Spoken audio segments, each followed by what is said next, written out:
The iron gate slammed shut in the frost, and a crow burst from the tower, as if it knew what was coming. A man on horseback stops in the middle of the frozen road. A patched cloak, no crest, no real name. But on his right hand, a silver ring still gleams, the one thing he couldn't bring himself to leave behind. Why? Before him, a gray manor lies dying, cracked mortar, a shutter swinging from its last hinge. Horses gone to bone in the dark of the stable. Someone lied to the crown. Someone had been planned with this for 3 months. And a letter, the ink still wet, waits on a desk. Somewhere beyond the ice, a girl is washing linens, smiling, believing she's about to be married. She doesn't know they never meant to wed her. They meant to. The crown was locked in its cedar box. The box sat on the shelf where it always sat. Behind the glass, behind the guard, behind 3 corridors and a door that required 2 keys and 1 man whose entire job was to stand in front of it. Kidden left it there. He left the rings too, both of them.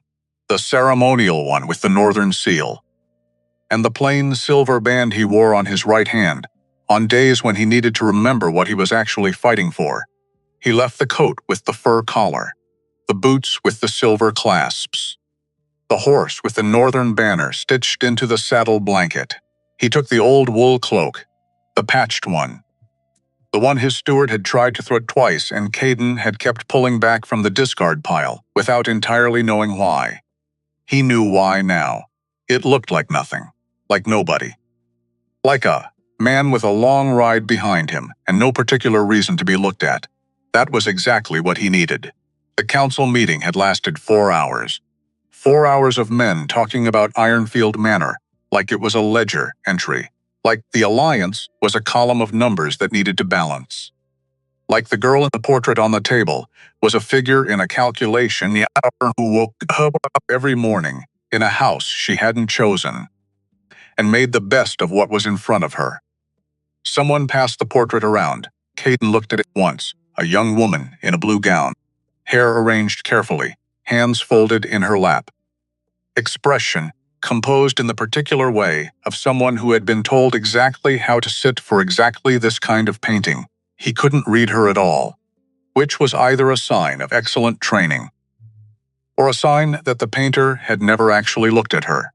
His chief advisor, Gideon, a broad man in his late 50s, with the unhurried manner of someone who had survived enough political weather to stop being surprised by any single storm, had laid out the terms clearly: alliance, border stability, trade agreements. The girl's name used approximately 6 times in 40 minutes of discussion, always in reference to something else. Never on its own. Caden listened to all of it. Then he stood up, walked to the table, and turned the portrait face down. The room went quiet. "I'm going north," he said. Gideon looked at him, the look of a man who had served a king long enough to be lucky to know when not to ask questions. When? Now. And your council appearance. Tomorrow, postpone it. And the trade delegation from the eastern ports? Gideon. Yes. Stop asking. He rode for 2 days. Pine forest and frozen creek beds and 1 roadside inn, where he paid for a room with coin he'd been carrying in the lining of his cloak for exactly this kind of situation. The kind of situation where a king needs to be a nobody for a while. He slept badly, not because of the inn, which was fine, because of the portrait. The folded hands, the arranged hair, the expression that gave him nothing. He needed to see her before anything was signed. That was the reason he gave himself. It was only partly true. The full truth was this: he had been making decisions about people based on reports and portraits and second-hand accounts for 12 years. And he was tired of being wrong. Tired of walking into rooms full of consequences he had agreed to from a distance, based on informations provided by people who had their own reasons for telling him what they told him. He wanted to look at her himself, with his own eyes, in a real place, without anyone watching him look. That was the thing about being a king that nobody told you when you were young. You stopped seeing things directly. Everything came through a filter, an advisor, a report, a portrait-turned face down on a table. He was done with the filter, for now. Ironfield Manor appeared on the horizon on the morning of the 3rd day. Gray towers, iron gate, pine trees, along the northern wall, dark and still in the cold, frost on the road. The kind of morning that made everything look like it was waiting for something. Caden slowed his horse, looked at the gate, not the way a visitor looks at a gate, not with arrival, with assessment, with the particular attention of a man who was deciding something. Had already started deciding it, maybe, 2 days ago on a road through frozen pine trees. He rode in with his hood up and his posture easy in his name, for the purposes of that morning, as Ash, short, forgettable. The kind of name that didn't invite follow-up questions. The steward at the gate was a thin man with ink-stained fingers and the distracted energy of someone already managing 3 problems before noon. Caden gave him the story without being asked. A servant from Lord Brennan's household, riding ahead with correspondence. Needing a warm place to wait, the steward didn't look at him twice, because that was the thing about invisibility. It wasn't about disguise. It was about expectation. Give a man the shape of what he's already looking for. He fills in the rest himself. The steward pointed him toward the kitchen courtyard. Caden thanked him with the quiet, slightly downward gaze he'd been practicing in the mirror of the roadside inn, the expression of a man who expected nothing and deserved less. Then he walked into the courtyard and started learning the house. Ironfield was not what the reports had described. This was the first thing he noticed, and he noticed things quickly. Had been trained to, young, by men who understood that the difference between a king who survived and a king who didn't was usually whether he paid attention in the first 10 minutes of an unfamiliar room. The reports had described Ironfield as a stable estate. Modest, yes, but functional, well-maintained. Lord Aldrich of Ironfield as a careful steward of his lands. Not wealthy, but solvent. What Caden saw was different. The mortar between the stones was cracked, not in 1 or 2 places. Systematically, the kind of cracking that happened when maintenance had been deferred for years, not months. The upper window on the east wall hung from a single hinge. The rope line in the courtyard frayed at both ends. The horses in the stable were thin in the way of animals, whose grain ration had been quietly reduced. Not a crumbling house, not yet, but a house running out of time, using everything it had left to look like it wasn't. Someone had sent inaccurate reports to the northern capital. Someone had described this place as stable. Caden stood near the woodpile at the edge of the courtyard and stored that away. Then he started stacking logs he didn't need to stack, and he waited. She came through the door at 6:30. He knew it was her. Not because she matched the portrait. She didn't, particularly. The portrait had shown a composed young woman in formal blue. This woman was in a plain gray dress under a wool shawl that had unraveled at one corner and dragged along the frost-covered stones behind her. Hair loose and slightly tangled from sleep. Feet in worn leather slippers that were entirely wrong for the weather. But he knew it was her. Because of the way she moved, not the movement itself, which was quick and efficient, the movement of someone who'd done this task 100 times. The quality underneath it, the set of her shoulders, the way her attention was inward, entirely, while her hands worked through familiar motions on the outside. Like most of her was somewhere else, had learned to be somewhere else, while her body handled the mechanics of the morning. He recognized that. Recognized it the way you recognize something you'd been doing yourself for, so long you'd stopped noticing it. She dropped the basket near the stone basin, pushed her hair from her face with the back of her wrist, started pulling wet linens out one by one, shaking them hard before hanging them on the rope line on. Her breath came in small white clouds in the cold air. She didn't notice him, which was fine, expected. He was just another body in the gray morning, unremarkable, invisible. He kept stacking logs, and watched. The 2 women came through the door 7 minutes later. He clocked them immediately. Not servants. Not quite nobility either. The comfortable and dangerous middle ground of female relatives, living in a house that wasn't theirs. Dressed better than Wren. Hair pinned under linen caps. The particular posture of women who had decided years ago that they deserved better than this, and had never fully gotten over not getting it. The taller one spoke first. loud enough that it wasn't for Wren. It was for the courtyard. You left the good basin cloth inside again. A pause with nothing patient in it. I told you yesterday. White linens go first. Wren didn't turn around. I'll get them in the next round. The next round, the tall one, repeated it like she was teaching a slow child. The same lesson for the 8th time. Wren. The party on day. One day. And you cannot manage a simple order of linen. I managed all of this. Wren's hand gestured at the full rope line without her turning around. Those are household rags. The shorter one, rounder, stepped forward. Clicked her tongue. Honestly, cousin. The word cousin delivered like a reminder that even blood could be a burden. I've said it to Mother 12 times. I don't understand why Uncle put your name forward for this arrangement. You don't know how to present yourself. You don't speak with any refinement. And you spend half your mornings doing the work of the kitchen girls as though you have nothing better to occupy your time. Wren turned then, slowly, and her face was still. Not the stillness of someone who had nothing to say, the stillness of someone holding something much larger underneath. The kind of stillness Caden had worn in council chambers when men twice his age had said things designed to diminish him, and he couldn't afford to let them see the size of his response. Aunt Vera asked me to help this morning, Wren said. Quiet, even. 2 of the kitchen girls are unwell. I was being useful. You were hiding. The tall one, flat, sure of herself. You always hide when there's something uncomfortable to face. This contract is not going to disappear because you bury yourself in other people's laundry. She paused. Let her gaze move over Wren slowly. The kind of assessment designed to be felt. You should pray the king's men see something worth the alliance, us. When they arrive, because from where I stand, your uncle is offering them very little. And you... She stopped. Looked at the shorter one.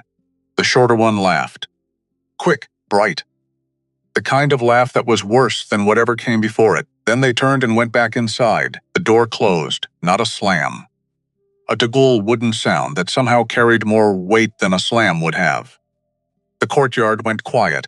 The older woman near the kitchen wall kept her eyes on her mortar. The stable boy carrying wood looked at the ground. The groundsman by the gate had found something very interesting about the wheel he was repairing. Everyone had agreed without discussing it, that witnessing this kind of moment was its own kind of danger. Wren stood with her back to the closed door, head slightly bowed. Her fingers moved against the rim of the basket, working at a loose piece of wicker, without knowing they were doing it. Her slippers were damp from the wet stones.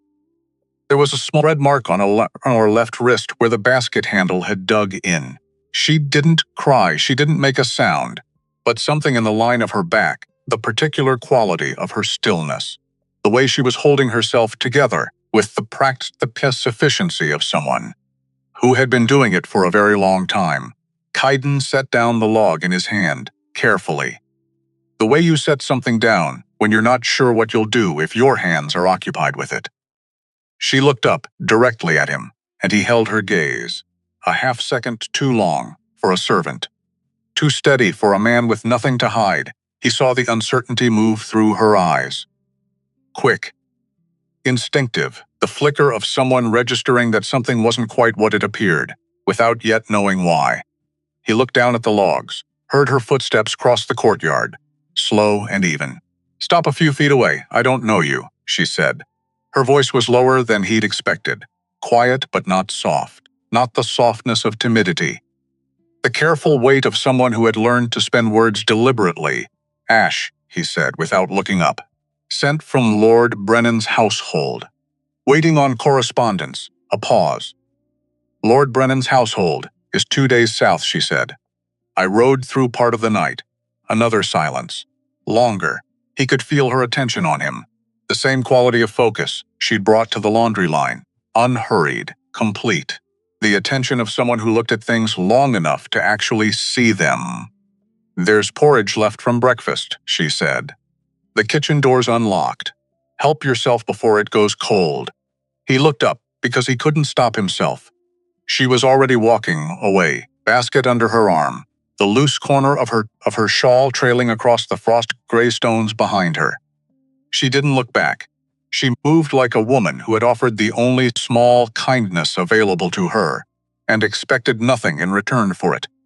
Caden stood in the cold morning air with a log in each hand, and felt something shift in his chest. He didn't have a name for it yet. He spent the afternoon learning the house, not out of strategy, out of habit. The same habit that had kept him alive through 12 years of ruling a kingdom where not everyone had wanted him to succeed. You learned a place by moving through it, by paying attention to the spaces nobody noticed, the back corridors, the storage rooms, the stable yard after dark. He talked to 4 people before supper, a stable boy named Pellin, barely 15, talked too freely and too fast, which meant nobody had ever taught him to be careful. Told Caden more than he knew he was telling him, a cook named Hilda, 60-ish. Sharp gray eyes that moved over Caden once, and then decided apparently that he wasn't worth her suspicion, which meant she talked freely while she worked. Better source than the boy. A groundsman who said almost nothing, but whose expression, when Lord Aldrich's name came up in passing, was the expression of a man who had stopped expecting things to get better, and a man he didn't catch the name of immediately. Broad-shouldered, mid-40s, well-dressed for a household steward, close trim beard, pale eyes that moved too quickly. This one introduced himself the next afternoon near the woodshed, Silas, Lord Aldrich's personal secretary. He smiled at Caden with the smooth, practiced warmth of someone who had learned that smiling was its own kind of armor. Settling in? Silas asked, hands clasped behind his back, relaxed. Easy. Well enough, Caden said. Silas looked at the woodpile. Something moved behind his eyes. Quick assessing Lord Brennan's man, he said, waiting on papers. That's right, long ride for papers. Lord Brennan is thorough. A pause. The frost hissed softly on the stones around them. Silas smiled again. Same smile. Precise, unmoved. Supper's in the main kitchen for the household staff, he said. You're welcome to it. He turned and walked back toward the manor, without waiting for a response. Caden watched him go. His eyes moved too quickly, not like a man watching a place. Like a man counting a place, cataloging it. The difference was subtle. But it was there. This man wasn't a secretary, or he wasn't only a secretary. He found the letter that evening, on the surface of Silas's writing desk. In the south corridor, not in a drawer, not hidden, left out, like an oversight. Maybe an oversight. Caden stood in the doorway for a long moment, listening to the sleeping house. Before he moved to the desk, picked up the paper, 4 lines. The girl is ready. Do not let her suspect anything before the signing. No name. No seal. Ink still slightly damp at the edges. Written within the last 12 hours. He started to fold it back, then stopped. Looked at the handwriting again. Something pulled at the edge of his memory. A specific hook. The slight leftward lean of the letters. The way the capital D was formed. He'd seen this handwriting before. Not here. Not recently. He'd seen it in a report. 3 months ago. A status report on Ironfield Manor submitted through the standard administrative channels to the northern capital. A report describing Ironfield as solvent, stable, well-maintained. A report that was wrong. Silas hadn't just arrived at Ironfield. Silas, or whoever Silas was, had been inside the information network, feeding reports to Caden's capital, long before the marriage proposal had been formally discussed. This wasn't opportunism. This was planning. He was in the stable loft by midnight, lying on his back in the hay with his boots still on, staring at the low ceiling, turning everything over with the careful, unhurried deliberateness of a man who had learned that thinking fast was usually the same as thinking wrong. What he had. 1 letter in a handwriting that matched a falsified report. A secretary who moved his eyes like someone counting inventory. A house in much worse financial shape than anyone in the northern capital had been told. And a girl who spent her mornings doing other people's laundry in damp slippers and offered porridge to strangers without asking anything in return what he didn't have. The full picture, the name behind Silas, the destination behind the letter, the timeline behind the phrase before the signing. What he needed, Gideon, who was, at that moment, riding toward Ironfield on the original schedule. 4 days out, or so he'd thought. Gideon arrived the next morning. Not in 4 days, in 1. Because Gideon had felt the unease of this particular mission from the moment Caden had ridden out alone, had pushed the pace without being asked, had trusted, after 30 years of reading this particular king, that the early arrival would be needed rather than questioned. The hoofbeats came through the iron gate while the frost was still thick on the courtyard stones.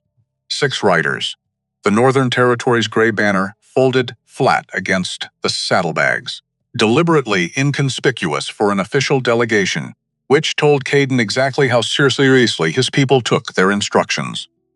He watched from the shadow of the stable doorway, arms crossed, expression neutral. The household erupted behind him. Calla and Drea suddenly very interested in their hair, the steward dropping something in the front corridor. Lord Aldrich's voice rising briefly and then resettling itself into careful calm. Gideon dismounted in the courtyard with the careful movements of a man whose knees had been complaining about long rides for the past decade. He handed his reins to the stable boy, stood looking around the manor grounds with the expression he always wore when assessing a new place. Mouth slightly pursed, eyes moving slowly. Taking inventory. Then he saw Caden, standing in the stable doorway. Patched cloak, rough wool. 3 days of road still visible on him. Gideon's eyes moved from the cloak to the tunic to the face. The only sign of his reaction was a very slight tightening at the corners of his eyes. He walked toward Caden at a normal pace. Clis stopped beside the woodpile, close enough to speak quietly. "My lord," he said, just above a whisper. "I won't explain," Caden said. "I won't ask. I need 4 minutes." He talked fast, quiet, eyes moving across the courtyard while he spoke the letter, the handwriting, and the falsified report. Silas's eyes, the state of the manor versus the official description, the phrase before the signing, Wren. And what he'd observed in 24 hours, Gideon listened without interrupting. When Caden finished, there was a brief silence. "The name Vex mean anything to you?" Gideon said. Caden looked at him. "Should it? Dorian Vex, merchant lord out of the western coast. Operates in roughly 6 different kinds of legal gray." Gideon's voice stayed even, careful. The voice of a man delivering a brief he'd been sitting on for too long. Runs properties in the interior. Nobody official has ever successfully inspected them. Why not? Because every time someone gets close, the paperwork changes and the relevant parties become difficult to locate. A pause. There have been rumors about those properties. About the kind of people who go in. Another pause. Shorter. And don't come out the same way they went in. Caden was quiet for a moment. "How long have there been rumors?" Gideon didn't answer immediately. "Long enough that I should have brought you a formal report before now," he said finally. Something in his voice that lived close to guilt. The evidence was never solid enough to act on.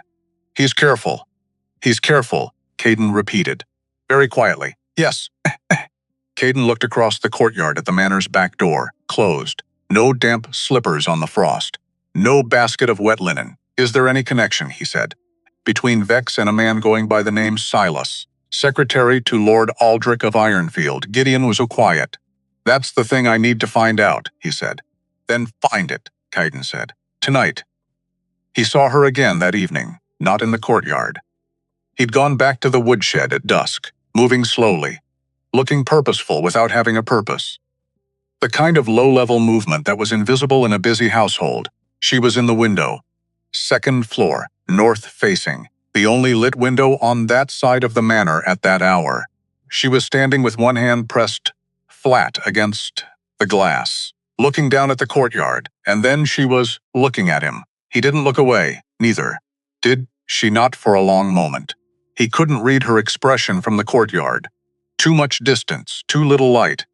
But the quality of it, the steadiness, the particular stillness of someone who is thinking something through. He looked down first, because it was what a servant would do, but it cost him something. Small. Not nothing. That night he lay on his back in the hay with his boots still on, the low creak of the stable around him.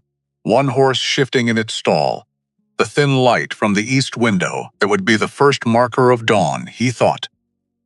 About Wren, not about the contract, not about the alliance, not about what it meant politically that a girl being proposed as a marriage candidate was apparently at the center of a scheme that reached back 3 months into the reporting channels of his own administration, just about her, the set of her shoulders in the courtyard, the way she hadn't broken, the way she'd moved after Calla and Drya went back inside. Slowly, the trailing corner of the shawl on the stones. Like a woman who had given herself 30 seconds to feel something and was now putting it away. The porridge, help yourself before it goes cold. No name, no negotiation, no expectation of anything in return. Just the recognition that a man standing in cold air at 6:30 in the morning probably needed something warm. He thought about that for a long time. Then he thought about the word delivery, because that was the word forming in the back of his mind now. Not from the letter on Silas's desk, which hadn't used it, from Gideon's careful brief, from the shape of what hadn't been said, from the rumors about properties where people went in and didn't come out the same. Delivery was the word that fit the shape of this. Wren had been put forward as a marriage candidate. Presented, positioned, prepared, given a reason to be cooperative and presentable and unaware. And the official contract, the one with the northern seal and the formal language and the advance party riding in with gray banners, all of it was apparently functioning as cover for something else. Something that used the word delivery, and that word, in that context, meant something Caden was not going to let happen. The morning of the second day came in gray and cold. He was in the kitchen before the household was properly awake. Stack of logs from the woodshed, door unlatched. The fire already going, banked from the night. He set the wood down beside the box near the hearth, straightened. Wren was standing at the far end of the kitchen counter. She hadn't heard him come in. Or she had, and she was choosing not to acknowledge it yet. Which with her was also possible. She was looking at the fire with the expression of someone not quite awake. One hand wrapped around a clay mug. The other tucked against her side. She'd braided her hair today, tight and neat. Her dress was the same plain gray. Her boots were laced. She looked like someone who had decided deliberately to pull herself together this morning.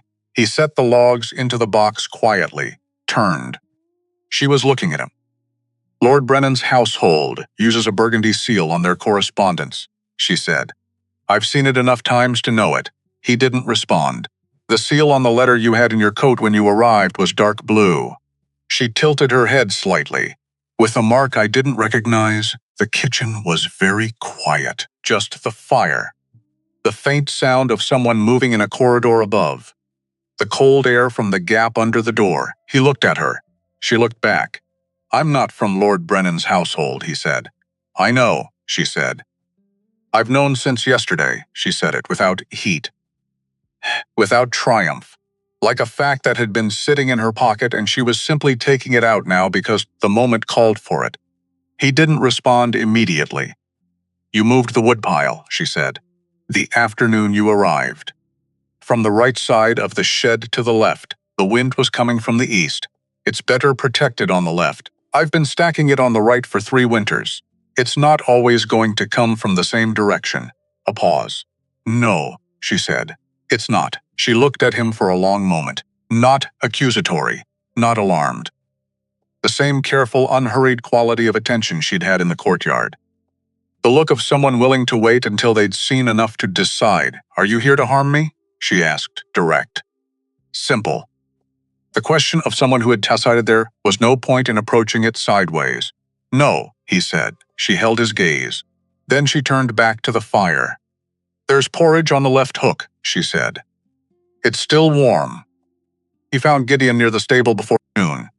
The older man was examining the condition of a fence post, with the focused attention of someone who was not actually interested in fence posts. He looked up when Caden approached. His expression said, he had something. The desk in the south corridor, Gideon said low. The locked drawer. I need tonight to get into it cleanly. What do you know already? Enough to be concerned. Gideon looked at the fence post. There's a name I keep finding in the edges of things here. in the way the correspondence is organized, in the routing of certain financial documents. He paused. The handwriting on the falsified report. I think I know whose it is, Silas. Gideon looked at him. How long have you known? Since last night. The letter on the desk. Same handwriting as the report. If it's what I think it is, Gideon said slowly, then Silas didn't come to Ironfield to serve Lord Aldrich. He came here with a specific purpose. And the marriage proposal, the formal arrangement, everything being prepared for the signing.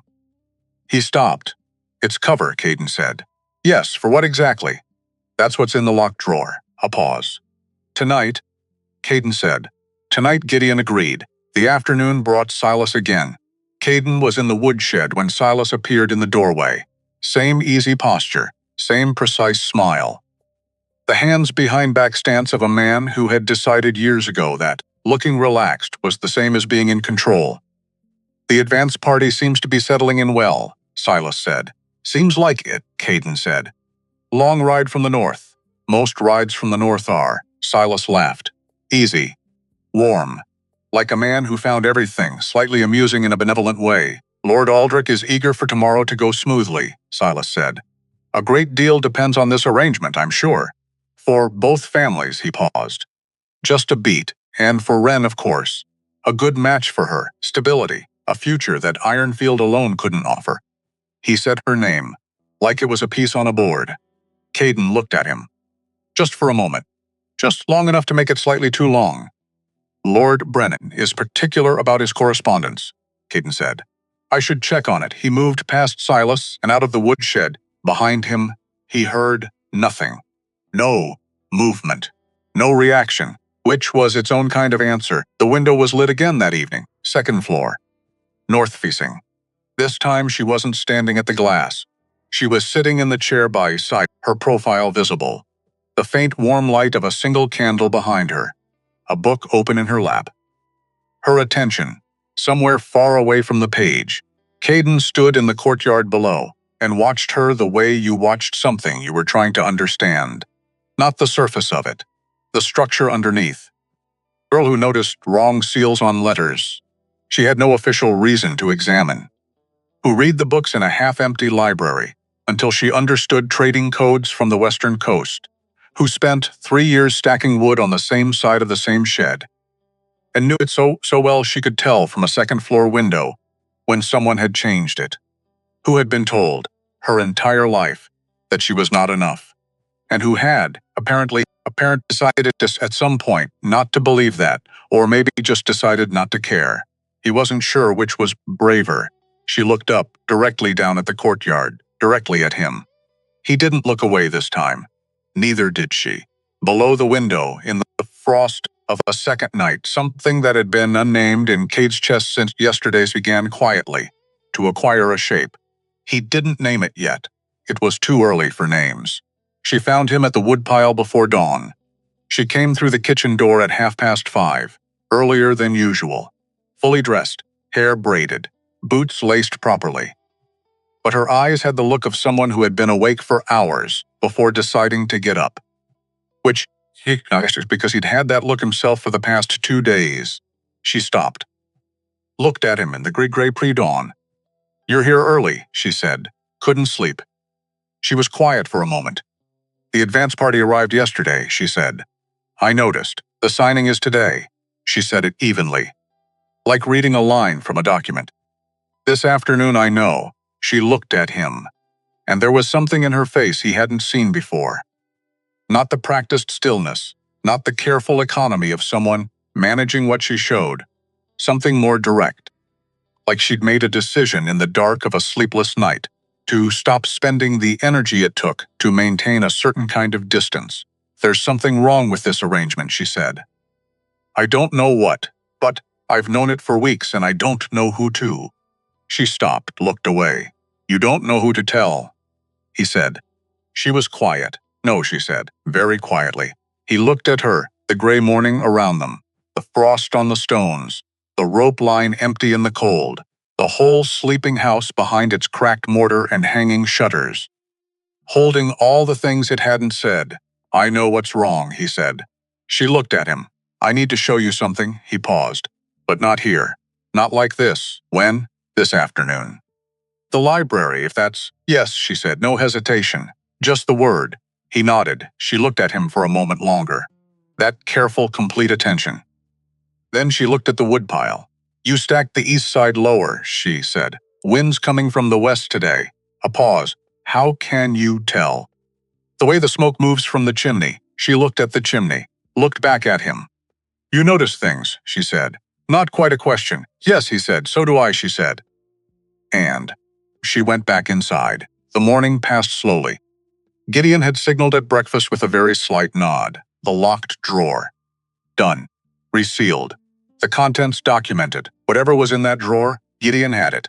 And Gideon's face, over a bowl of morning porridge in the main kitchen, had the expression of a man who'd confirmed something he'd been hoping was wrong. Silas moved through the house that morning like a machine, smooth and efficient. Always between Lord Aldrich's study and the front corridor, and the room where the signing papers were being arranged. Always helpful, always slightly too present. The particular attentiveness of someone managing multiple things that the people around him didn't know needed managing. Caden watched him from corners. Lord Aldrich appeared once, briefly, in the entrance hall. A tall man, thin in the way of someone who'd once been broader and had diminished without noticing it.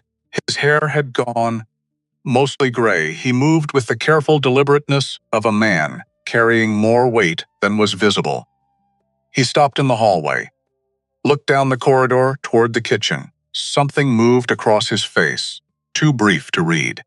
Then he went back into his study and closed the door. Caden stood in the corridor afterward. Thought about what that look had been. Wasn't sure. Stored it away. She was in the library at 2 in the afternoon.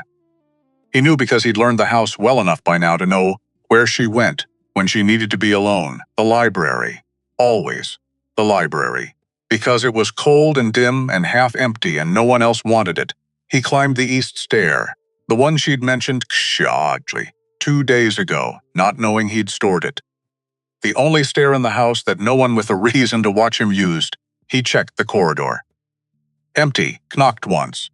Come in, she said. He entered, closed the door behind him, checked the corridor one more time through the gap before letting it shut. She was in the chair, by the window, book in her lap.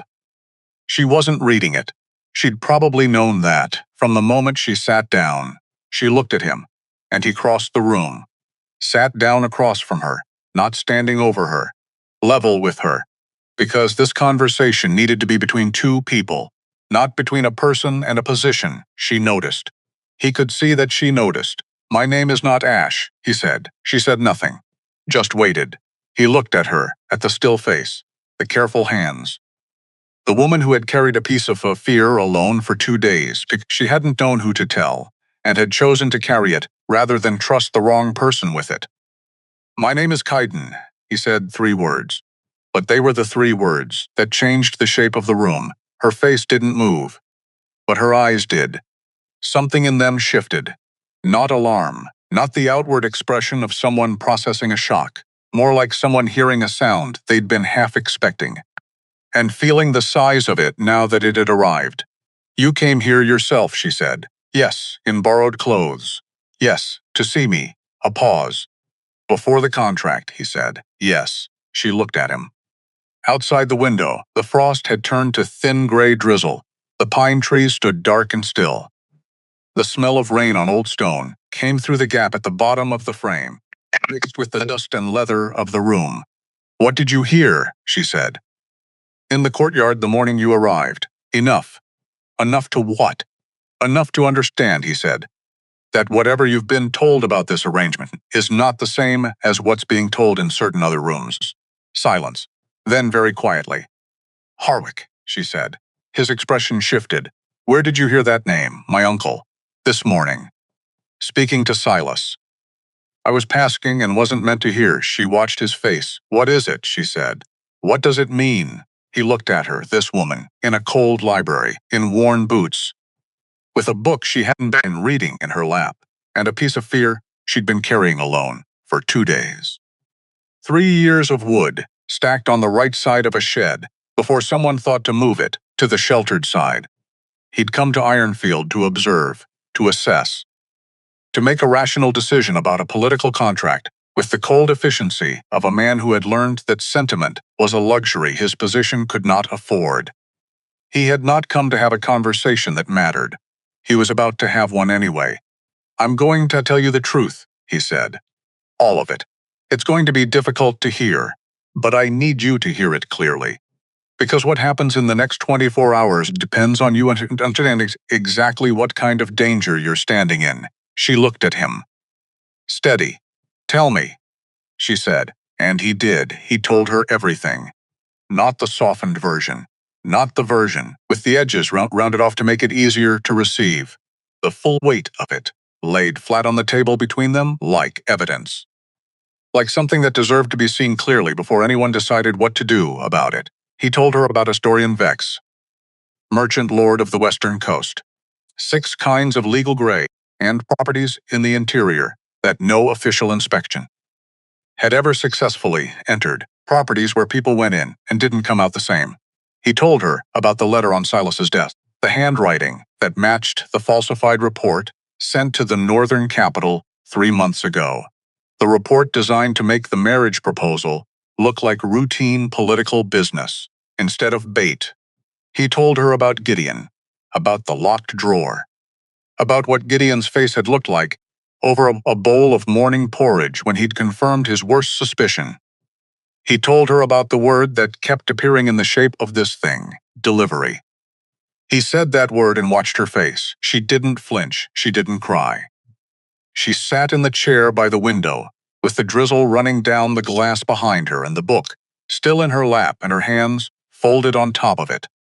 And she listened to every word with the focused stillness of someone who had made a decision, somewhere in the middle of the telling, to let it land fully instead of bracing against it, which was one of the bravest things he'd ever seen. And he'd seen a lot of things. When he finished, the library was very quiet, just the drizzle, the creak of the old window frame. Somewhere below, a door then. "My uncle," she said. "Does he know what Silas actually is?" Careful question. Precise. The question of someone separating what they feared from what they could confirm. "I don't know yet," Caden said. "That's part of what Gideon is finding out." She nodded. "Very small. Very even. And the contract," she said. "The official one. The marriage arrangement. That's real?" "Yes, but it was never meant to complete." "No." She looked at the window, the rain, on the glass. "It's a stage," she said quietly. "The contract, the advance party, all of it. It's a stage so I look like I'm going somewhere legitimate. So, I walk out the door cooperatively, because I think I'm going to a wedding." He said nothing. Because she'd just said it better than he had. She looked back at him, and her face was still. Not emptiness. The opposite of emptiness. The held stillness of someone managing something much larger underneath. The way a dam manages water. And the water was very, very present, my uncle, she said again. He would have had to agree to something. Sign something. Even if he didn't know the full shape of it. Yes, how much? He understood what she was asking. Didn't soften it. Enough to clear his debts, he said, and keep Ironfield standing for another decade. She absorbed that, one breath. 2. "All right," she said. "Just that. All right, and then, what do you need me to do?" Expected anger, or tears. Or the particular frozen paralysis of someone overwhelmed past their capacity to respond. He'd seen all three, in council chambers and throne rooms and the private conversations that happened after the public ones. He had not expected that, the directness of it. The immediate movement from receiving something devastating to asking what came next. Like grief was something she could process in parallel, while still operating, while still thinking. He looked at her, in the gray library light, in worn boots, with a book in her lap she'd stopped pretending to read 3 days ago, and something in his chest settled, certain, the way a compass needle settles when it finds its direction. "Tonight," he said, "I need you to do nothing differently. Dinner with the family. Polite, composed, exactly what they expect. I can do that. Tomorrow morning, Silas will give you instructions about the signing ceremony. Follow them, and not let him know anything has changed." Yes, She held his gaze. And you? She said. Silas sent word to Vex that the timeline is confirmed. I need to find that correspondence before it leaves the manor grounds.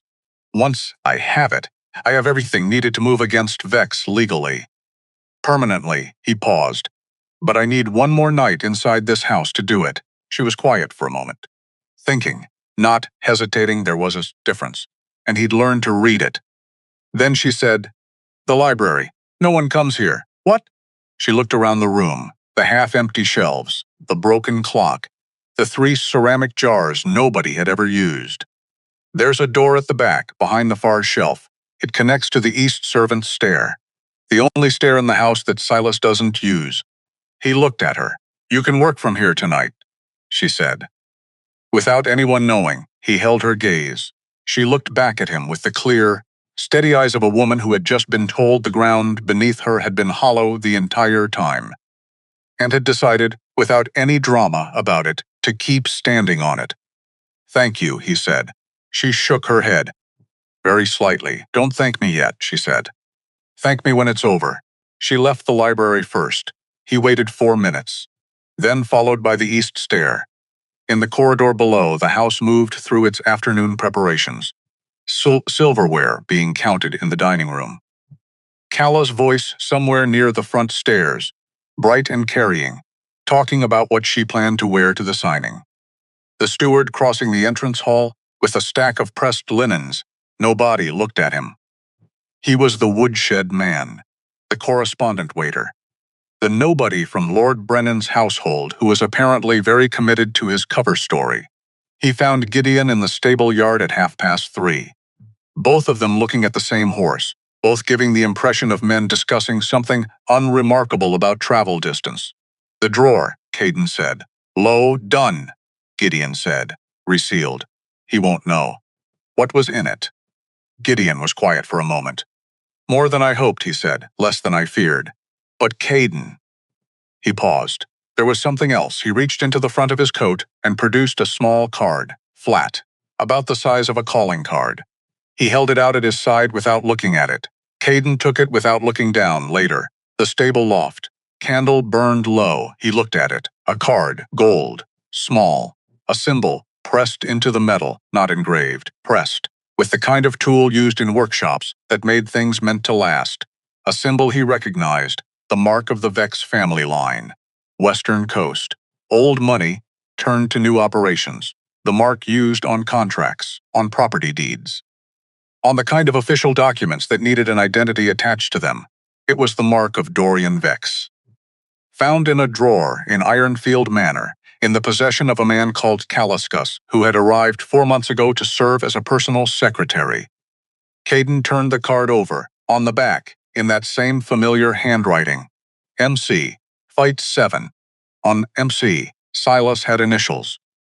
And they weren't anything. He was at the library door at 8 o'clock. The household had settled into its evening routine. Dinner finished. Calla and Drea in the sitting room. Lord Aldrich in his study with the door closed. The advance party in the guest wing. Silas last seen, moving between the south corridor and the entrance hall with the quiet efficiency of a man conducting a final inventory. Caden knocked once. Low. The door opened. Wren was sitting at the table with a single candle and 3 books open in front of her. Reference books, not pleasure reading. She looked up. "Close it," she said. He did. The back door behind the far shelf was slightly ajar. Escape route if needed. She'd already thought of it. "I need to tell you something first," he said. She looked at him. "Silas isn't his name," Caden said. "The card in the drawer. Initials on the back. MC, I don't have the full name yet. But he didn't come here as Lord Aldrich's secretary." She absorbed this. "Quick. He came here as himself," she said. "Whoever that is, yes. Which means my uncle didn't hire a man who turned out to have dangerous connections." She paused. "He was approached by the connection. Directly. That's what I think." She looked at the candle for a moment. "That makes it worse," she said. "Yes, for my uncle. Yes." She picked up the nearest book, set it aside, straightened the edge of her papers. "All right," she said. "Work. I'll stay quiet." He worked for 2 hours. The documents from the drawer, which Gideon had copied in full before resealing, laid out across the table. 3 pages of careful, lawyerly language. The kind of language that said something very specific in the simplest possible way. Ren, if delivered, in exchange for payment in 2 installments. The second installment contingent on delivery. He read the word delivery 4 times. Each time it landed the same way. Like something hitting stone, he didn't look at her while he read it. He kept his face even, filed what he felt in the place where he put things he'd deal with later. A well-practiced system. 12 years old at 10 o'clock, she said very quietly. I found something. He looked up. She was holding a piece of paper, small, folded twice. She held it flat on her palm and looked at it with the expression of someone who had been deciding for 2 days what to do with the thing they were carrying. I've had this since 2 days before you arrived, she said. He waited. Silas bumped into me in the east corridor. He dropped it. She paused. I don't think he knew. He turned around and looked, but I'd already moved past the corner. I found it on the floor when I went back. She held it out. He took it, unfolded it. Trading symbols. Western coastal notation. The kind of shorthand used in commercial operations that didn't want their meaning obvious to casual readers. He could read most of it.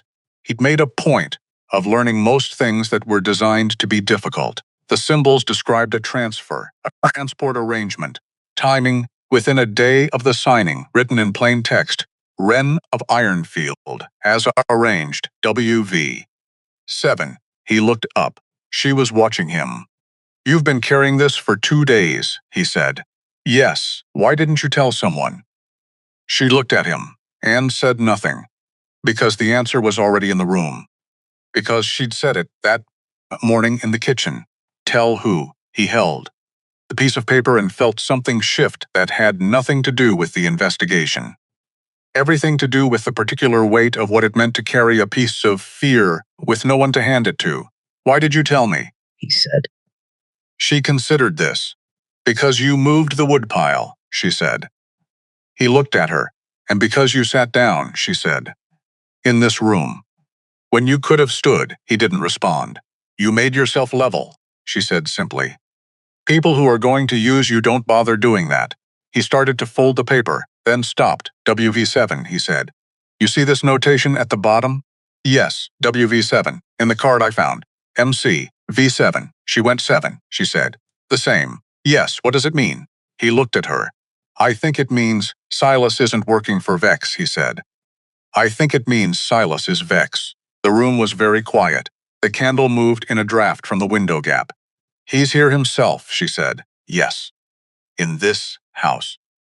For 4 months. Yes, she looked at the table. At nothing in particular. He had dinner with us last week, she said. He helped me carry the storm shutters when the east window came loose. She paused. He was very helpful. Something in the way she said that last word. Flat. Without inflection. The sound of a woman recalibrating everything she'd filed under one category and understanding it belonged in a different one entirely. He wanted to be, Caden said. Yes, she said. I know. Gideon arrived at midnight. East stair. Quiet as a man his size could manage, which was quieter than expected.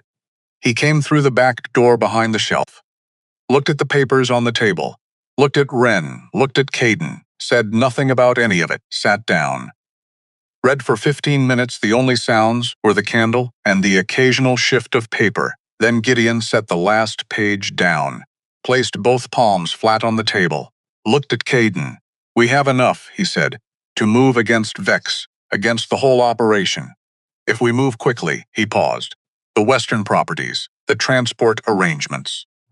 This notation connects the Ironfield arrangement to its 3 others in the least 3 others. Year. His voice was even. Careful. The voice of a man delivering information he wished were different. She's not the first they've done this with. Wren looked at the table she already knew, or had suspected.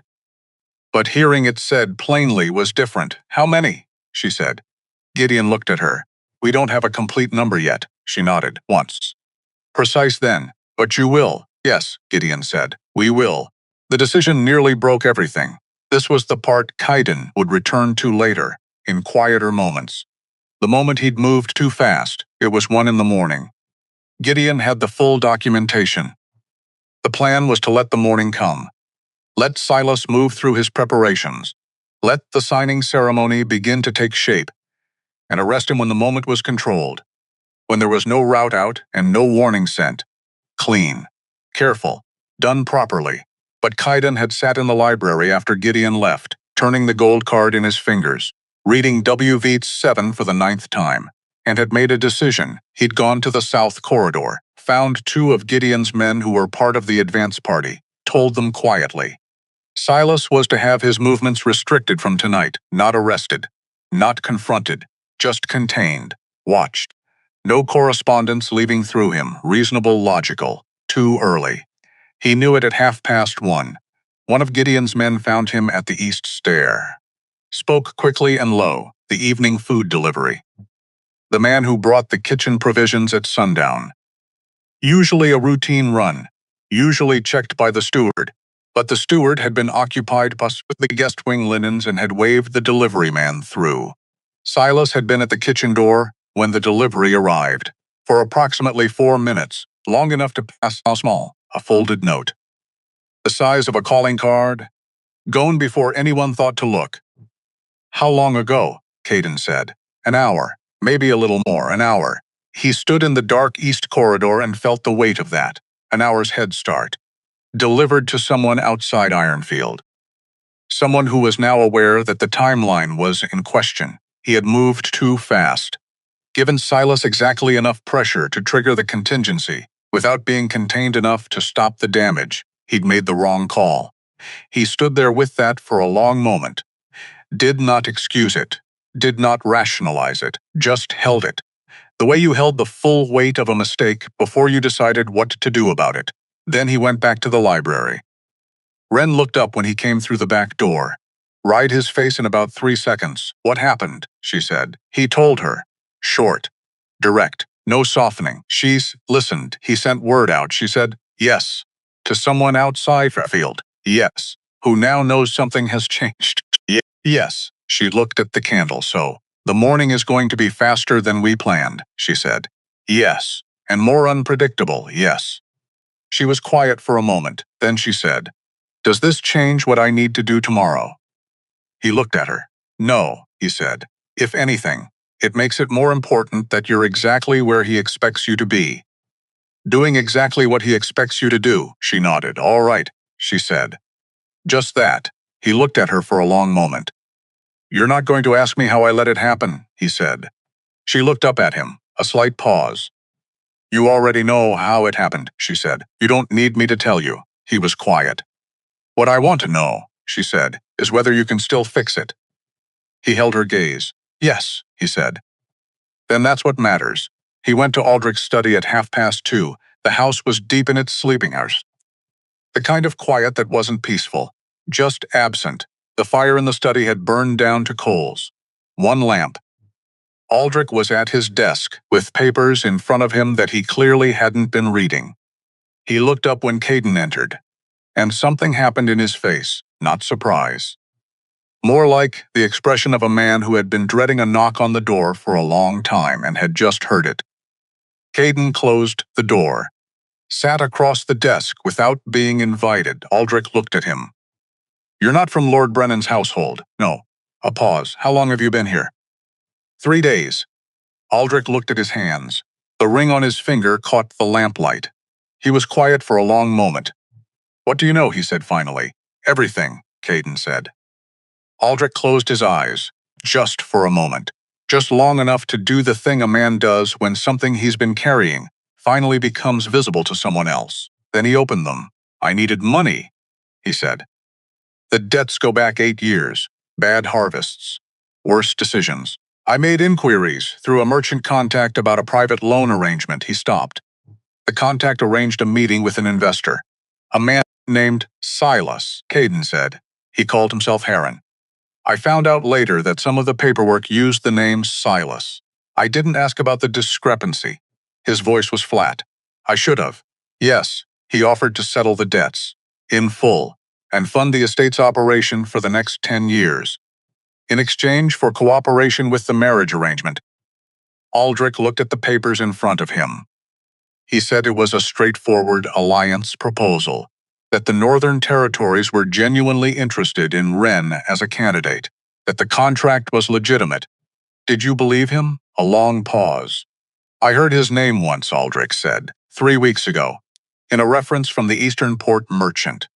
A name I recognized from a different kind of conversation, years ago. A name that should have made me stop and ask questions, but you didn't. No, why not? Aldrich was quiet for a very long time, because I didn't want to know, he said. Quiet, exact. The voice of a man who had been honest with himself about this at last, and didn't like what he found. Caden looked at him. That's the most dangerous thing a man can do, Caden said.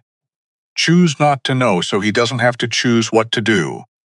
Aldrich said nothing, because there was nothing to say. She doesn't know the full shape of this, Caden said. She knows some. She found a piece herself, 2 days ago, and carried it alone because she had no one to tell. Aldrich's jaw tightened. I didn't intend. I know what you intended, Caden's voice was steady, not raised, which somehow made it heavier. You intended to keep Ironfield standing. You intended to give your niece a future. You intended to manage a difficult situation without looking at it directly. He paused. The road to this moment is full of intentions. Lord Aldrich. What matters now is what you do tonight. Aldrich looked at him. What do you need, he said. I need you to go to bed, Caden said. I need you to rise in the morning and behave exactly as Silas expects. I need you to give him no reason to change his plan before I'm ready. Aldrich nodded, and after, he said, when this is over, he looked at him. There will be an inquiry, he said. You cooperated with an arrangement that endangered a member of your household, even without full knowledge, even manipulated. You chose not to ask a question that might have changed the outcome. He paused. That's not nothing. It will be treated as what it is. Aldrich nodded again. The nod of a man accepting what he'd earned, Ironfield, he said. Will it? If you cooperate fully. If you don't warn Silas. If you do exactly what I've asked. Caden stood. Ironfield still be standing when this is over. He moved to the door. Caden, Aldrich said.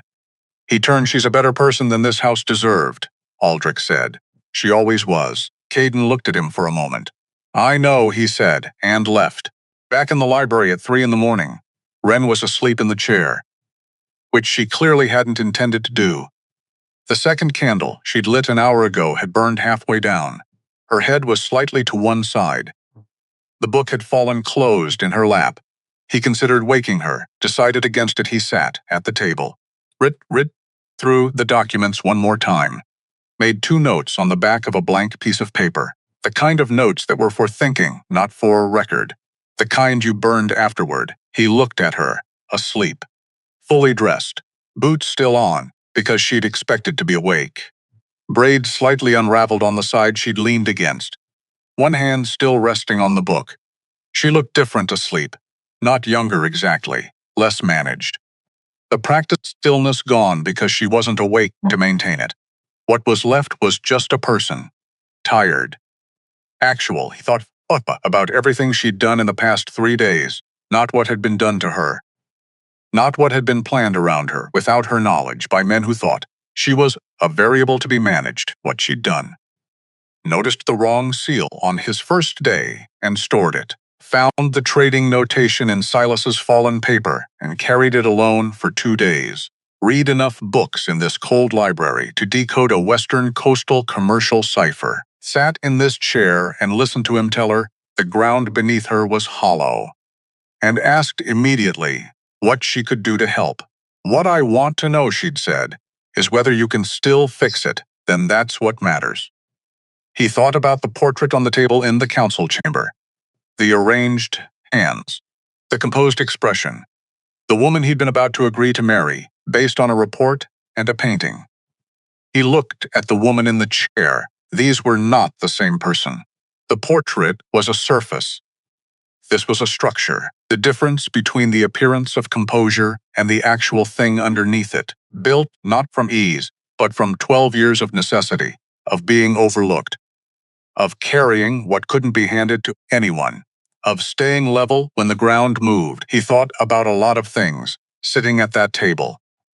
until the second candle finally died at 4 in the morning, and the room went dark, and outside the north window, the drizzle turned to silence. And the last hour before dawn settled over Ironfield like it always did. Cold. Final. Waiting for whatever came next, she woke at 5, sat up. Book. Still in her lap. Looked at him across the dark table with the particular clarity of someone whose first moments of consciousness were accurate. "It's almost morning," she said. "Yes, did you sleep?" "No." She looked at him. Looked at the dead candle. Looked at the faint gray beginning in the north window. "My uncle," she said. "He'll do what he's been asked." She absorbed this, nodded, and Silas, she said. "He sent word out last night, yes, which means whoever he sent it to knows something has moved, yes. So this morning, he'll try to move the timeline," Kaiden said. "Before the formal signing. He'll find a reason to get you out of the manor, somewhere he controls, somewhere my people can't follow, without a fight he doesn't want." She was quiet. "What will the reason be?" she said. "Something domestic. Something that sounds like preparation, a fitting for a dress, a visit to a seamstress in the village.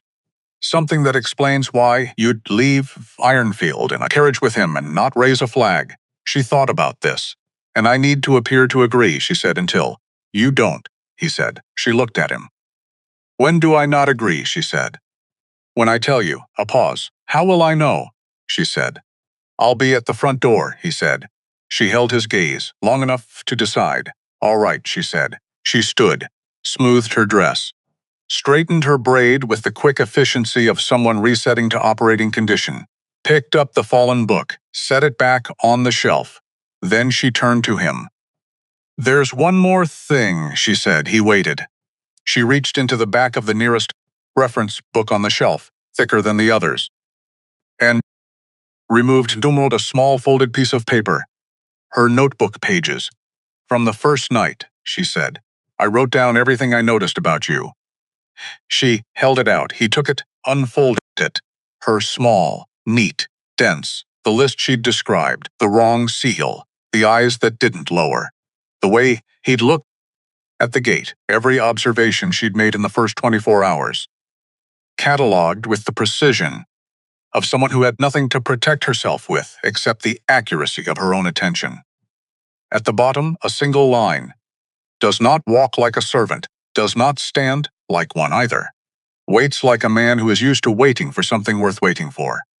He looked up. She was watching him. "I wrote that on the first night," she said.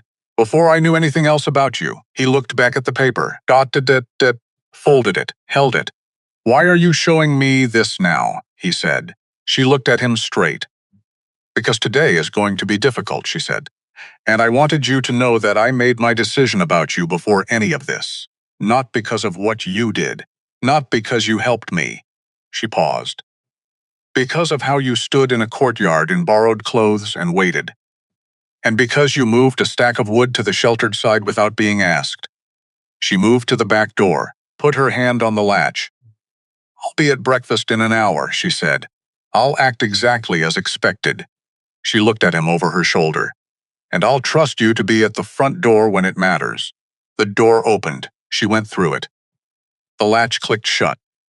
And in the cold library, with the paper still in his hand, and the gray morning pressing against the north window, Caden stood alone and felt the full weight of what she'd just handed him. Not just the paper, the trust behind it, which was, in his experience, the harder thing to carry. He was at the front door at 7 in the morning, Riddity.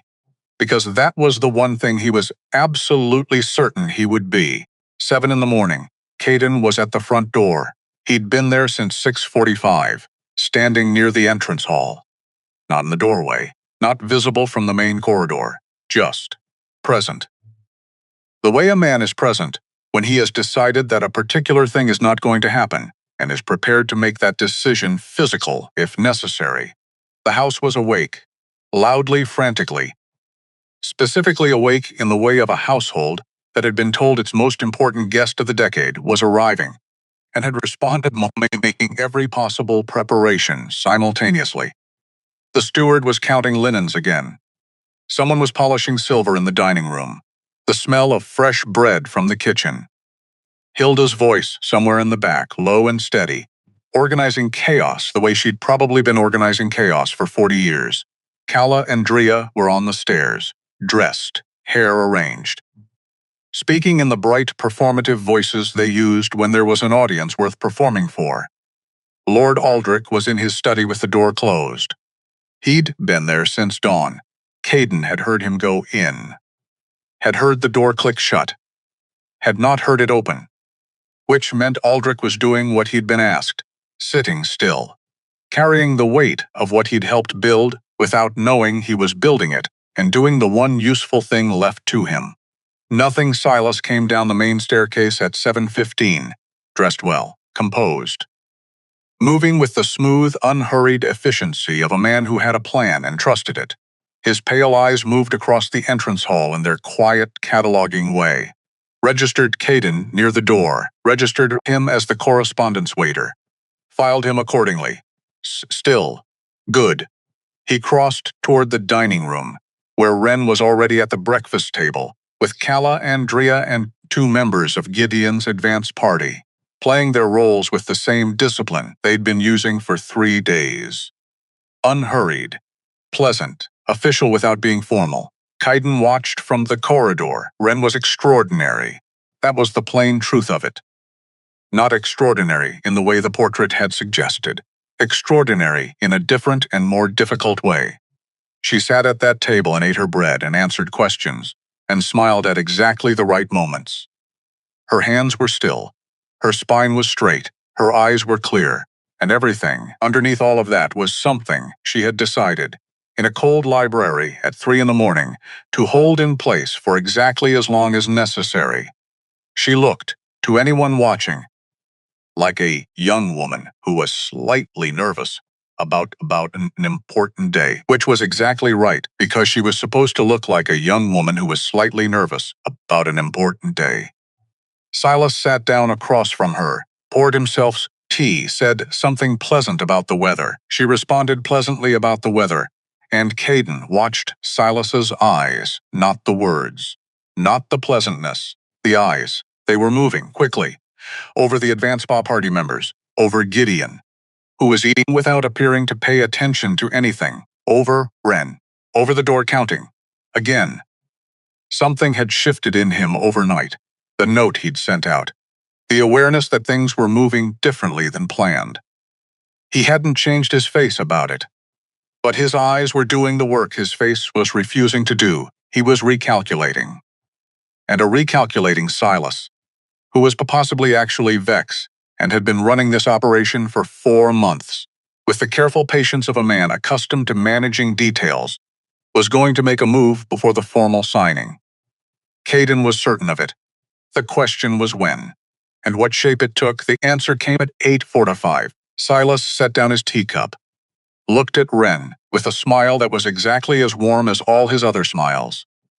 Practiced to precisely the right temperature. I thought we might take a quick ride to the village before the afternoon ceremony, he said. There's a seamstress there who's been expecting you. For the formal dress. A final fitting. Wren looked up and her face was perfect. Slight surprise. The appropriate small pleasure of a young woman being thought of. A brief glance at the window, considering, that sounds lovely, she said. How long would we be gone? 2 hours at most. We'd be back well before noon. She set her napkin on the table. Started to rise. Calla said something bright about the seamstress. Drea laughed. The 2 advance party members continued eating, without appearing to notice anything. Silas stood, moved toward the door, with the light efficiency of a man quite used to things going according to plan. Took 3 steps. Stopped because Caden was in the doorway, not blocking it exactly. Just present. In the way a man is present when he has decided something. Silas looked at him. The corridor was very quiet. Just the 2 of them. The breakfast room, behind the entrance hall ahead. The morning light coming through the front window, making everything very clear and very still. Something happened in Silas's face, not much, a very small shift. The particular quality of someone who is recalculating very quickly, and has done this before, and knows the specific texture of a situation that has gone wrong. I need to check the correspondence before anyone leaves the property, Kate. Lord Gideon's orders, flat. Even. Official toll. Silas looked at him. Of course, he said, still warm, still smooth. I can wait. It may take some time, Caden said. I understand. Completely. He understood completely. Caden watched him understand completely, and then breakfast room doorway, Gideon appeared, unhurried. The bearing of a man who had nowhere particular to be, hands clasped behind his back, two of his people stepping into the entrance hall from the side corridor. The way people step into rooms when they've been waiting to step into rooms, Silas stood in the middle of all of it, and did not move, because he was a smart man. And a smart man, when the geometry of a room changes completely in 4 seconds, does not make sudden movements. Perhaps, Gideon said pleasantly, you'd like to wait in the south sitting room. It was not a question. Silas looked at Gideon, looked at Caden, looked at the two men in the entrance hall. Then he smiled, the same smile. Precisely the same. Of course, he said, walked calmly in the direction indicated. Hilda was waiting in the kitchen corridor. Caden almost walked past her. She was standing close to the wall, still as furniture, holding something small in both hands, like she'd been holding it for a while, and had decided she was done waiting. She stepped forward. I've been trying to decide who to give this to for 3 weeks, she said. She held out a folded envelope, old, slightly soft at the edges from being handled. The wax seal, long since broken. He took it. I didn't trust Lord Aldrich, she said. And I didn't know the advance party people. And I didn't know you. She paused. But I watched you move that woodpile on your first morning here. He looked at her. The east side was always the wrong side, she said. Anyone who'd been here more than a day could see the weather came from the west. But Lord Aldrich never changed it. Silas never changed it. She looked at the envelope. You changed it your first afternoon, without being asked. Without anyone knowing you'd done it. She looked up. Person who notices something that small, she said, and fixes it anyway. That person pays attention to more than just what's convenient. He unfolded the letter. Read it. 1 page, written in a cramped hand, from a woman named Perrin, who had worked in the Ironfield kitchen for 11 years before being let go 6 weeks ago without explanation. Who had seen Silas at the North Gate at midnight on a Tuesday 3 months back, receiving a sealed crate from a man whose jacket carried a symbol she'd seen once before on a shipping manifest from the western port. Who had written down the symbol carefully at the bottom of the letter, the mark of the Vex family line, and at the bottom, below the symbol, in a different hand, smaller, like a second thought. I was not the only one let go that month. Ask Aldrich who else left Ironfield in the 6 months after Silas arrived. Ask him why. Caden looked up. Hilda was watching him. How long have you had this? He said. Since she left, Hilda said. She gave it to me the morning of her last day. Said if anyone ever came asking the right kind of questions, to pass it on. She paused. Nobody came asking for 3 weeks. Then you arrived. Why wait until now? Because I needed to be sure, she said simply. People who show up asking questions can be working for either of those questions. He held her gaze.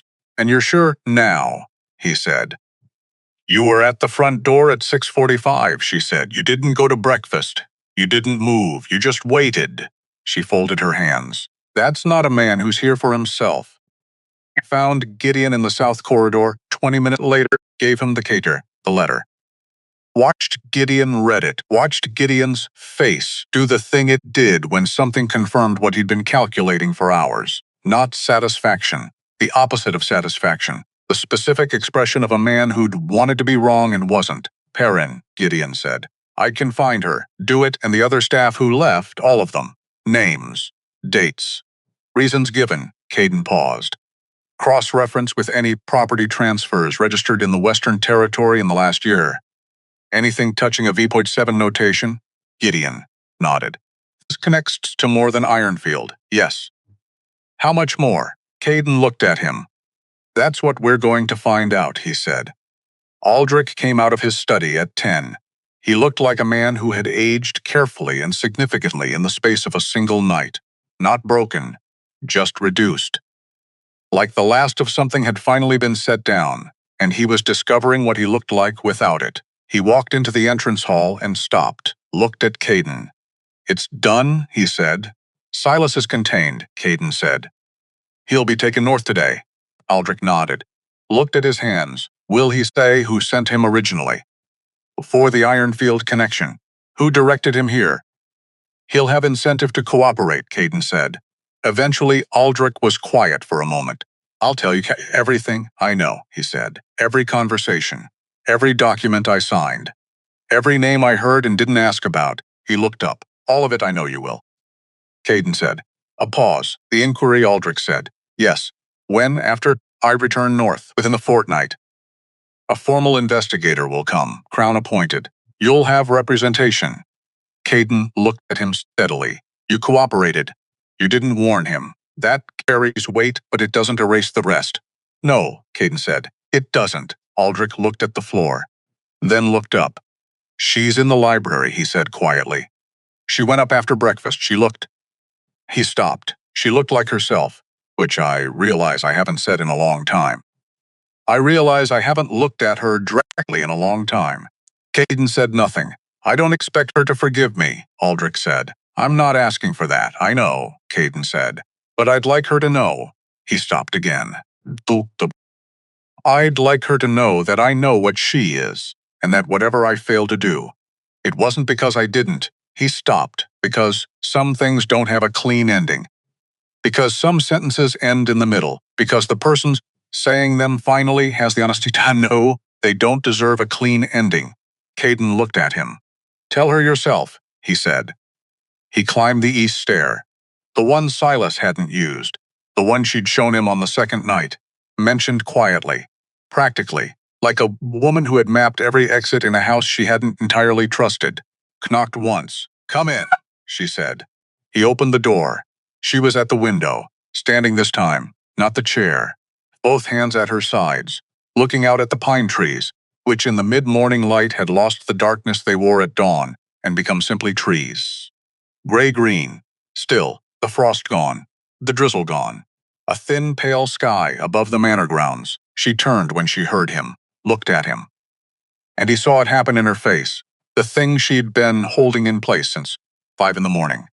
Since the cold library, since she'd taken her hands off it, long enough to sleep in a chair and picked it up again before she was fully awake.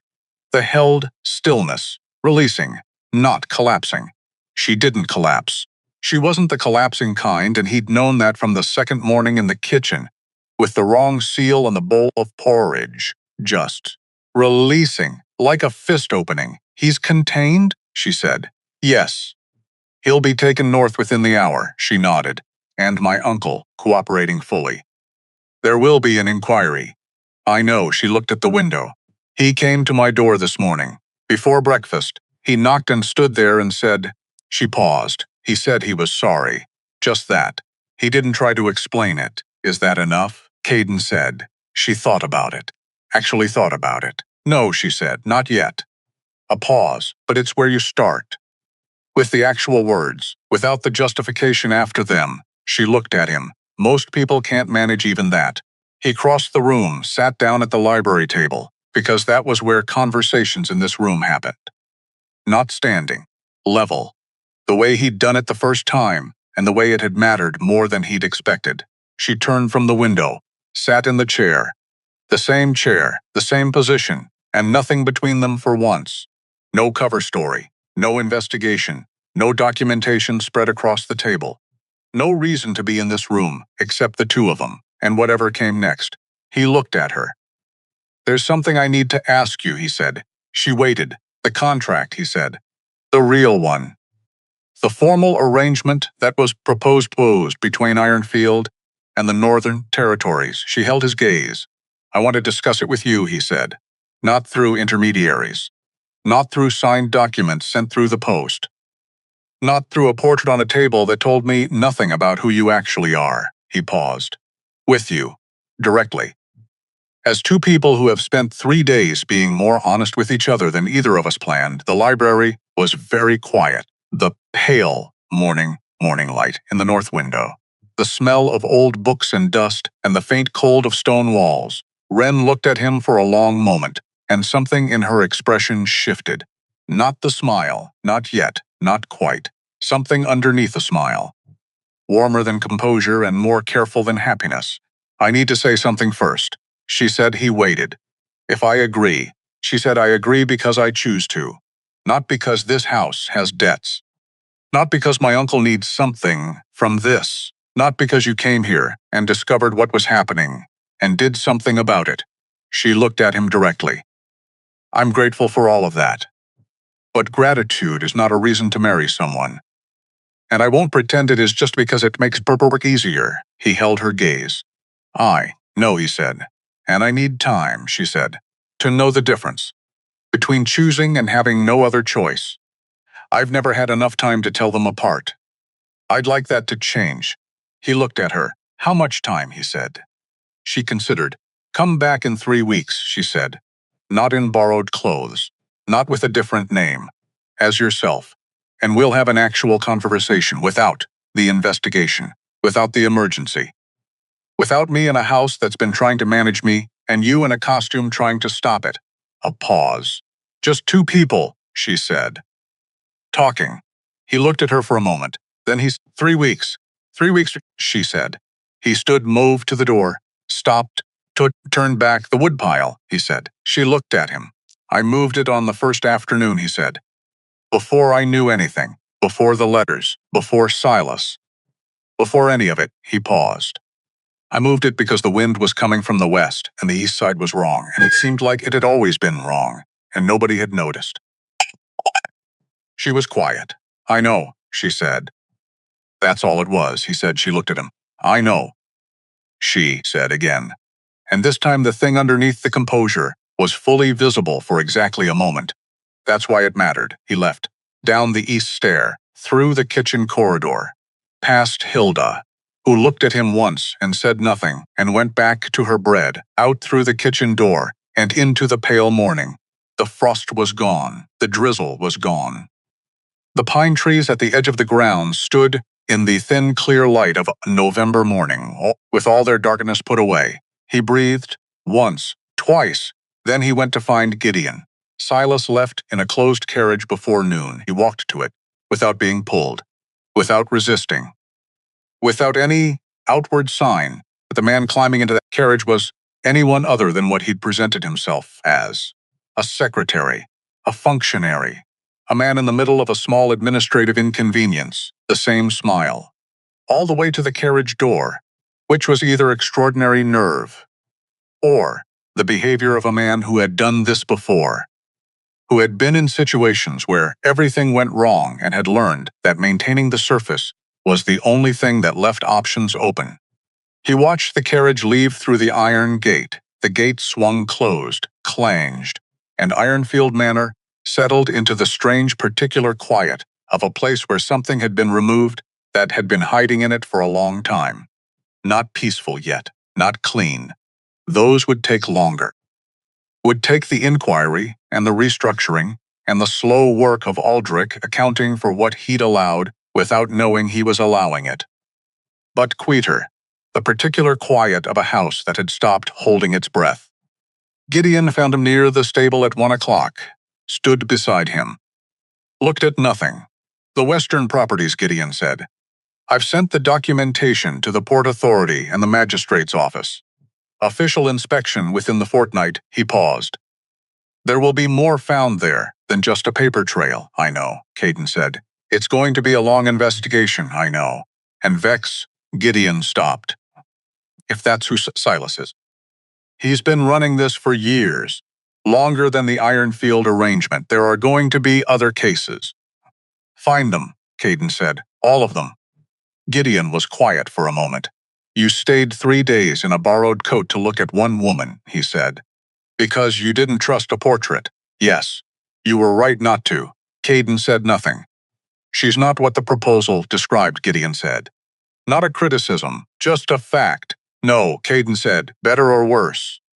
Caden looked at the pine trees at the edge of the grounds. Different category entirely, he said. Gideon made a small sound. Not quite a laugh. The sound of a man who had been right about something for a long time and had decided not to say so. 3 weeks, Caden said. I know, Gideon said. I'll manage the council. Thank you. Don't thank me. Gideon looked at him. Just don't wear the patched coat when you come back. It's an embarrassment to the Northern Territories. Calla and Drea left 2 days later. No ceremony. No dramatic departure. Just two women who had decided, with the efficient practicality of people who had always treated Ironfield as temporary, that the ratio of convenience to comfort had shifted enough to require a change of location. Calla embraced Lord Aldrich at the front door. Drea waved at Hilda from the carriage window. Neither of them said goodbye to Wren, which was, somehow, more telling than anything they'd said in the past 3 days. Wren stood at the upstairs window and watched the carriage go. Then she went back to the library and picked up a book she'd actually been meaning to read for 6 years. Something quiet and very long. The kind of book you read when you finally have time. When the house is finally still enough to hear your own thoughts. She read for 2 hours without interruptions, which was new and very good. The weeks moved. Aldrich cooperated with everything, fully, without reservation, without the particular lawyerly caution of a man trying to minimize damage, just complete accounting. The most honest he'd been in a decade, which was a strange thing to discover about yourself. That crisis had done what character hadn't, that having everything visible at last was almost a relief.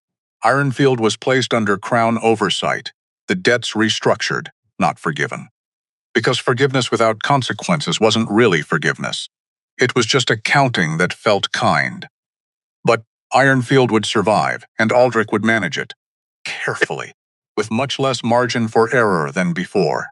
Which was, perhaps, the better condition for a man who had consistently failed to account for errors. Hilda stayed. Hilda always stayed. The new kitchen staff came in quietly. Younger. 2 girls who were efficient and cheerful and genuinely fond of bread making. The manor learned a different rhythm.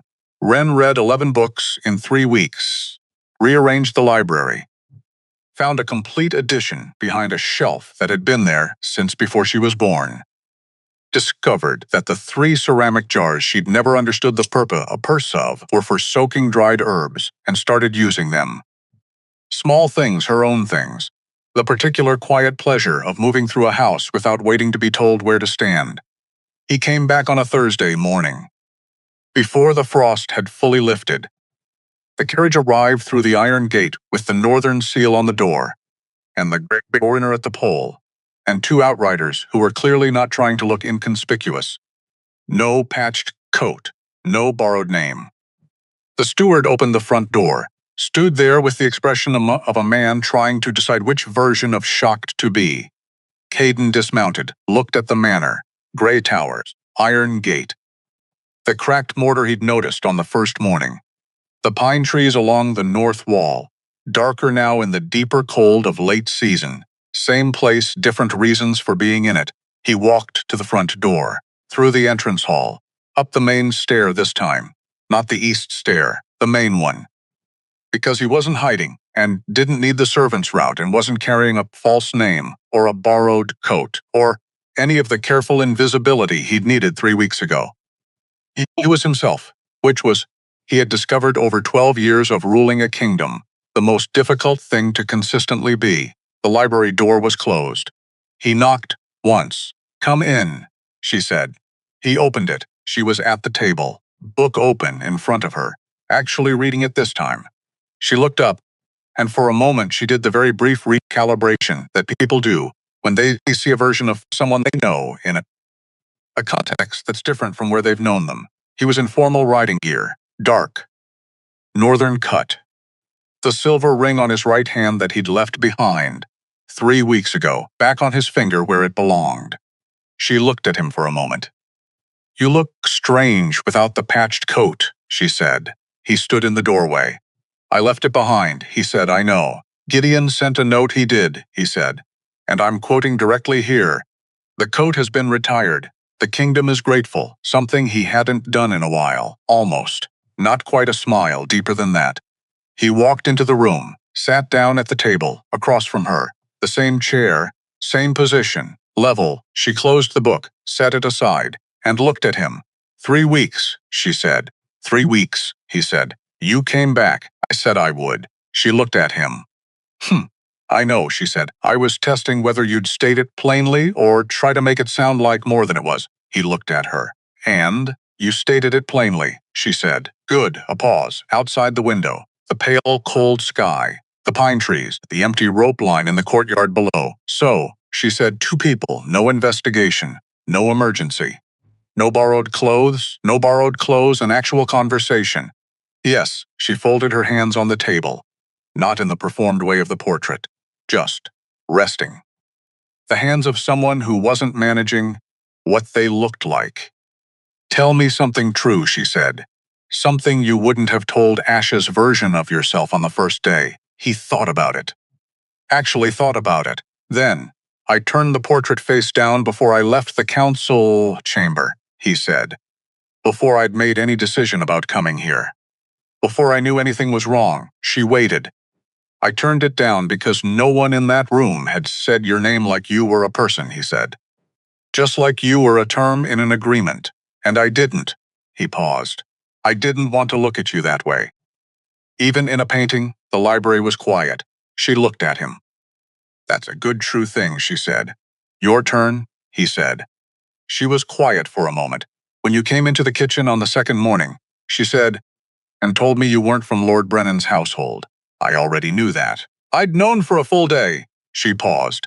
But when you said it directly, without trying to keep the story going, I thought. She stopped. What? He said. I thought, this person is going to tell me the truth when it costs him something. She looked at the table. That's rarer than it should be. He held her gaze. It is, he said. She looked at him. I've been thinking about what you asked. She said, the contract. The actual one. And she was quiet for a moment, considering the way she considered everything, with full attention, with patience, with the willingness to let something be as complicated as it was before deciding what to do about it. I don't know you, she said. Not really. 3 days of a crisis is not the same as knowing someone. No, he said. It's not, but I know some things, she said. I know how you stood in a courtyard in someone else's clothes, and watched and waited, and moved a woodpile to the sheltered side without being asked. I know you sat down in this room instead of standing. I know you told me the truth about my uncle, without making it soft. She looked at him. I know you made a mistake on the second night, she said, and didn't excuse it. He said nothing. And I know you sat on the front step in the cold afterward, she said, instead of going inside.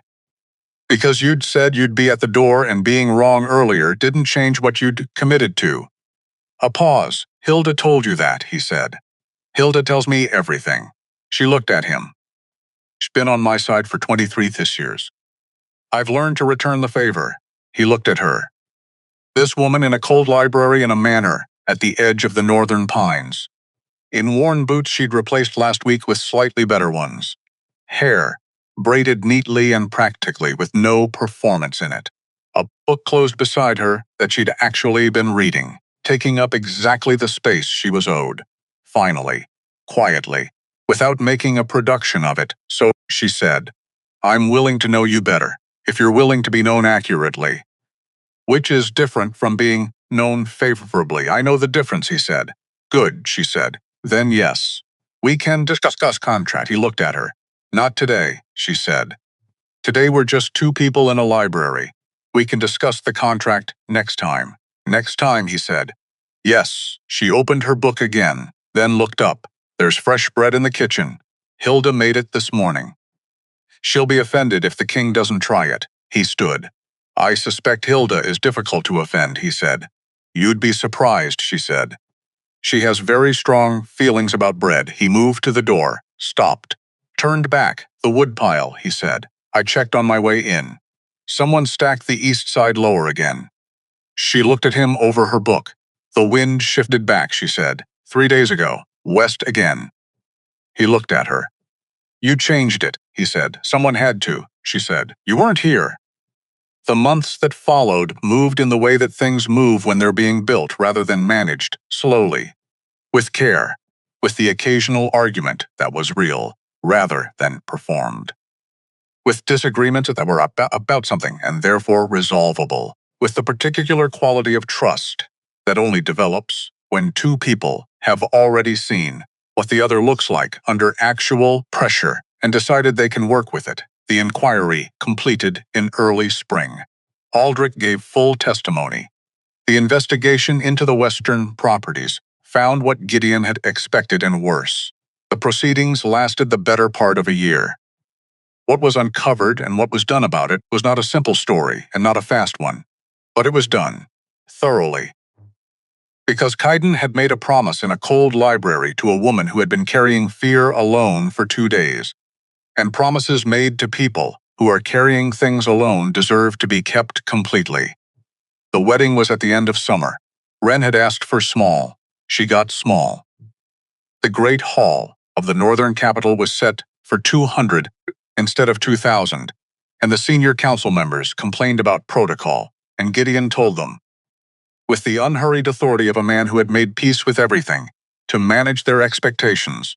Wren chose the dress herself, blue-gray, the color of the sky above Ironfield on a clear winter morning, not the blue of formal portraits, not the blue of someone's idea of what a queen should wear, the actual color of a specific sky at a specific time in a place that was hers. She'd brought Hilda to the capital a month before the wedding.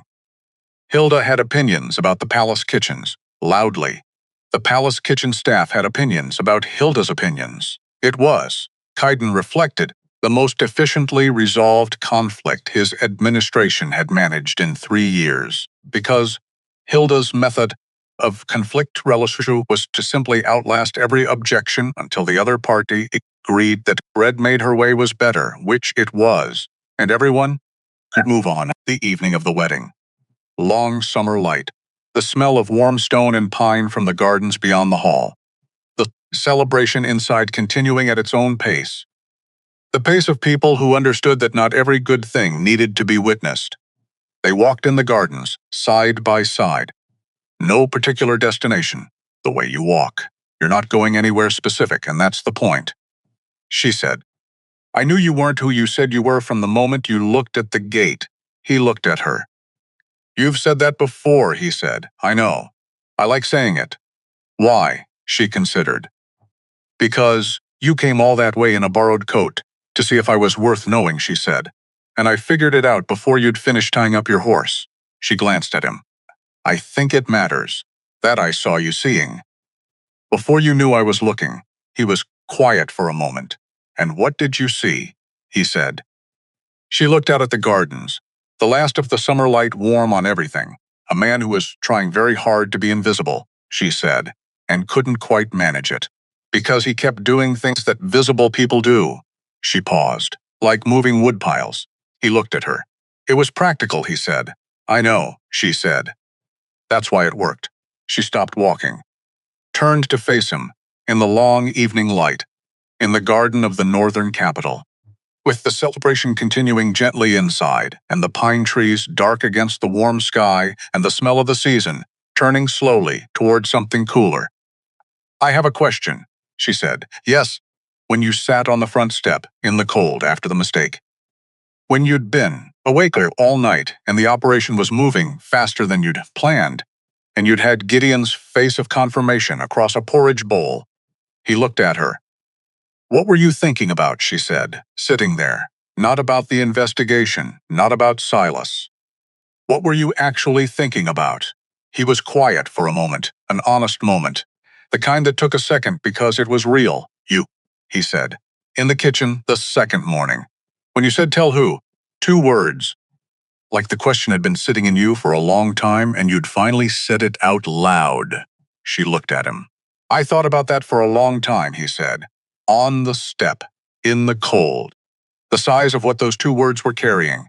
She was quiet, then, and I thought that if I was going to be someone worth telling things to, he said, I needed to be at the door in the morning.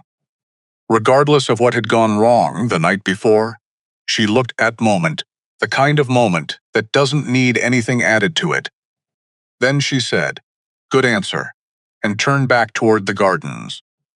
And they kept walking. The summer light held for another hour, which was exactly enough. And Wren, who had spent 23 years learning to take up as little space as possible, had finally quietly taken up all of hers, not because someone gave it to her, because she'd been holding it the whole time and had simply, finally, stopped giving it back.